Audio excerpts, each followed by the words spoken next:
Assalamualaikum warahmatullahi wabarakatuh. Salam jumpa, salam sejahtera untuk Anda semua.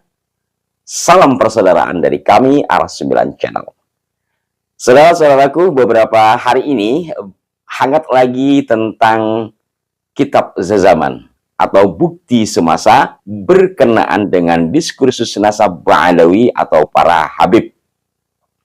Hal ini seiring dengan pernyataan atau tanggapan Kiai Haji Imaduddin Usman Al-Bantani terkait dengan surat edaran terhadap para alumni Pondok Pesantren Al-Anwar 1. Nah, beragam pendapat dan yang cukup nyaring yang menolak pendapat Kiai Haji Imaduddin Usman Al-Bantani bahwa untuk menentukan keabsahan nasab seseorang, terkhusus di sini adalah Ba'alawi, adalah bukti adanya kitab Zazaman atau catatan yang Zazaman atau yang mendekati pada tokoh itu berada atau hidup. Nah, kalau kaitannya di sini tentu tokoh yang disebut sebagai Ubaidillah yang memiliki putra Alawi, di mana Ubaidillah disebut juga Abdullah yang berasal dari nama Ubaid kalau melihat dari Al-Burqatul Musiqah ya. Yang ke atasnya disambungkan kepada Imam Ahmad Al-Muhajir bin Isa dan seterusnya. Nah, tokoh ini sudah lama kan dibahas sampai sekarang, yang secara umum Kiai Haji Imaduddin Usman atau para peneliti yang lain macam Teguh Mudakori atau beberapa peneliti yang di luar negeri juga nyaris sama bahwa memang tidak tercatat atau terputus riwayat selama 550 tahun kurang lebih. Artinya 5 abad lebih tidak tercatat, baru muncul. Lah, dari mana munculnya? Maka disinilah diperlukan adanya bukti sesaman. Nah, bagi yang tidak setuju, karena katanya itu tidak disyaratkan oleh para ahli nasab.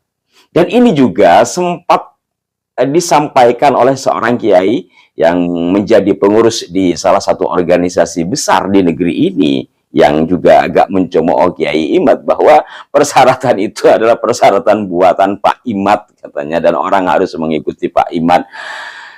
Seperti yang pernah saya ulas di sini, saya tidak menggunakan data-data seperti Kiai Imad ya. Kemarin kan sudah jelas yang kami juga tayangkan di kanal ini ya. Beliau mengambil pendapat juga yang disampaikan dalam kitab Rosail fi Ilmil Ansab yang ditulis oleh Sayyid Hussein bin Haidar Al-Hashimi.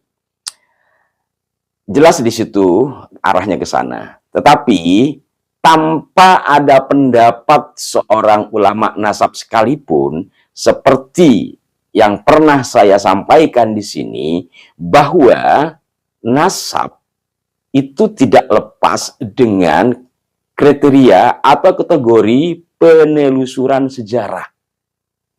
Kenapa? Karena adanya nasab, ada peristiwa di baliknya.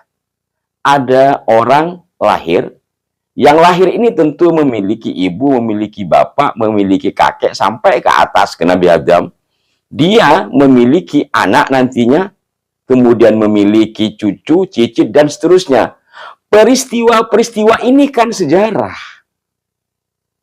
Bagaimana bisa dilepas dari kriteria atau kategori penelusuran secara sejarah?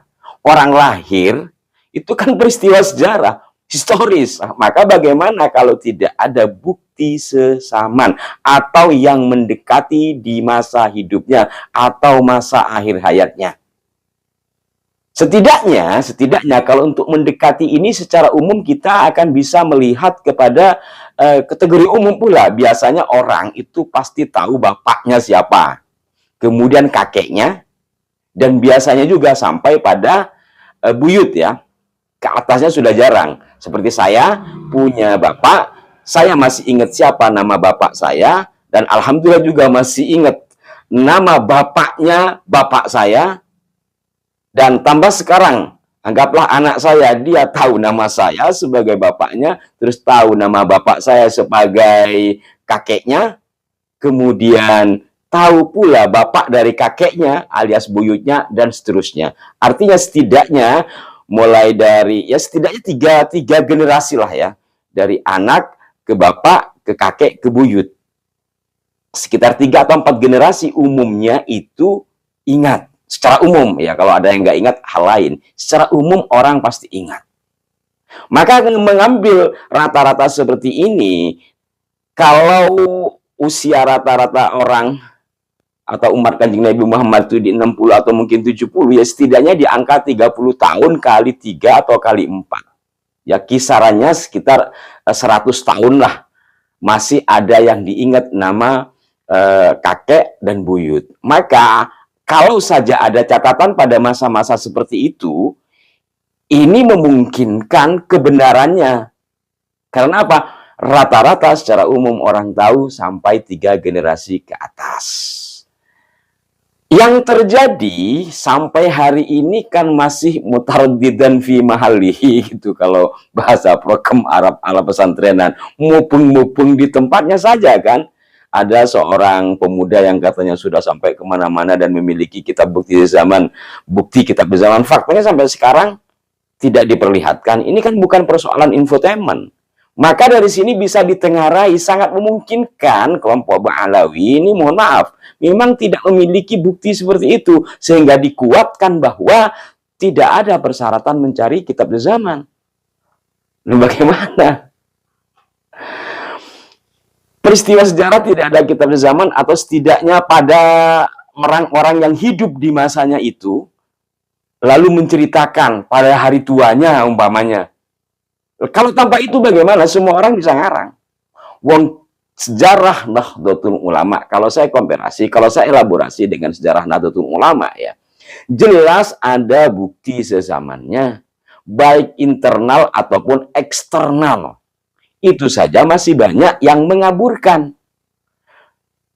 Begitu juga dengan sejarah resolusi jihad Nahdlatul Ulama yang menurut sejumlah sejarawan menjadi pemantik pecahnya Perang 10 November di Surabaya. Itu ada bukti internal dan sezaman. Itu juga ditolak. Maka kalau minggir sedikit sebagai perbandingan terkait dengan resolusi jihad yang kemudian menjadi hari santri ya, 22 Oktober, itu dulu ketika saya masih ada di lembaga pendidikan ma'arif di pondok, sebagian orang-orang terutama yang kuliahan itu yang nggak meyakini itu, hanya dianggap kisah yang dibuat oleh orang-orang NU. Kenapa? Karena hanya dari pihak NU, tidak ada bukti eksternal. Jadi di dalam konteks sejarah juga ada bukti selain internal yang semasa, juga eksternal, bukti dari luar. Alhamdulillah belakangan NU yang dianggap tidak punya peran apa-apa dalam kemerdekaan Republik ini akhirnya ditemukan karena diteliti. Di antaranya yang melakukan penelitian adalah Kiai Haji Agus Nyoto yang dimulai dari masa Kiai Haji Abdurrahman Wahid ya. Akhirnya kan ditemukan berita dalam koran Kedaulatan Rakyat pada masa itu. Kemudian juga ada tulisan dari seorang sejarawan Amerika yaitu Frederick Anderson, sehingga bukti internal, eksternal, dan semasa ada. Tetapi sampai saat ini, setidaknya setahun yang lalu, ada seorang, Oknum Habib lah katakan demikian, yang masih mencemooh resolusi jihad itu. Ini mencemooh, bukan memiliki data lain sebagai pembanding yang bisa menghilangkan atau merungkatkan dari sejarah resolusi jihad. Padahal jelas data sesaman, internal eksternal ada, itu juga masih dicemoohkan. Nah, terkait dengan nasab Alawi bukan mencemoohkan, meminta mana bukti sezamannya atau yang mendekati, atau setidaknya dari kitab nasab tertua yang membahas tentang dzurriyyah Kanjeng Nabi, setidaknya dari Imam Ahmad bin Isa, ada enggak? Kalau dari situ ada, selesai bos. Ternyata sampai sekarang kan belum ada, belum ditunjukkan. Apakah dalam bentuk manuskrip yang sudah uji lab, yang sudah disepakati oleh para ahli sejarah atau ahli lab di dalam menelaah tentang kertas-kertas kuno. Nah, disinilah Kami mengajak Anda semua untuk berpikir lebih jernih lah. Bukan karena suka atau tidak suka, bukan karena tetap ingin menjadi dzurriyyah Nabi atau rungkat, bukan masalahnya itu. Yang pertama tentu pertanggungjawaban moral kita menisbatkan diri kepada tokoh yang sebenarnya bukan leluhur kita. Ini pertanggungjawabannya sebenarnya bukan hanya moral ya, tetapi juga agama. Kan begitu. Yang kedua, ini juga tak kalah pentingnya di dalam penelusuran secara ilmiah. Maka nalar ilmiah, keren ya, maka nalar ilmiah akan menerima apabila ada bukti sesamaan atau yang mendekati, dan kalau kaitannya dengan nasab, secara umum yang saya katakan tadi, minimal 3 generasi ke atas anak itu tahu. Tinggal dibuat intervalnya kira-kira berapa tahun dan ada atau tidak. Jikalau tidak, ya rungkat, saya beralih sebagai perbandingan ya. Buku Nahdlatul Ulama. Ini bukti sezamannya jelas. Ada resolusi jihad, kemudian apa? Bukti-buktinya jelas. Mohon maaf, buku saya agak rusak ini. Kemudian surat Nahdlatul Ulama kepada penguasa Mekah yang baru, ada semua. Inilah sejarah. Jadi jelas bukti-buktinya, walaupun ini tentu kopian ya, cetakan dari manuskrip aslinya, dari data-data yang asli. Ini surat cap dari penguasa Mekah Madinah yang baru, Abdul Aziz bin Su'ud pada masa itu. Jadi begitulah sejarah. Tidak hanya katanya kalau menggunakan sumber kasyaf, wah orang lari ke kasyaf. Kita tidak mengingkari adanya kasyaf, kita tidak mengingkari adanya karomah, tetapi dalam hal tertentu untuk menelusuri sebagai bukti faktual memang tetap diperlukan adanya data pembanding untuk menguatkan atau membenarkan.